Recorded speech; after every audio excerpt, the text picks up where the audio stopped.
Meine Mama sagt, sie hat wegen der Arbeit nachgefragt und es gibt eine Stelle bei Pennymarkt.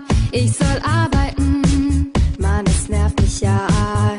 Und ich hab gedacht, ich hab gar keinen Bock, weil ich viel lieber in meinem Zimmer hock. Von dem Zeug hier hab ich nen Zuckerschock. Ich brauch einen Plan, ich ruf meinen Freund an und er hilft mir dann. Schatz, hör zu, ich will von dir ein Baby. Schatz, hör zu, ich will von dir ein Baby. Schatz, hör zu, ich will von dir ein Baby, weil ich nicht arbeiten mag. Schatz, hör zu, aber ich bin erst 14. Meine Mutter findet das nicht witzig.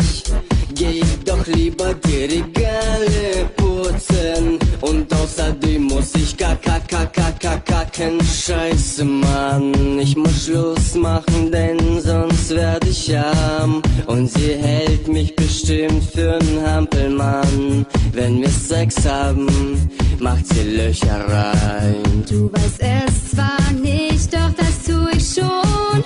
Du brauchst einen Sohn, denn beim Arbeitsamt gibt's einen schönen Lohn. Nennt sich Kindergeld und du bist mein Held. Du musst fast nichts dafür tun. Schatz, hör zu, ich will von dir ein Baby. Schatz, hör zu, ich will von dir ein Baby. Schatz, hör zu, ich will von dir ein Baby, weil ich nicht arbeiten mag. Schatz, hör zu, aber ich bin erst 14. Meine Mutter findet das nicht witzig. Geh doch lieber die Regale putzen. Und außerdem muss ich kacken. Man nennt mich auch Schmarotzer. Ich würd am liebsten nur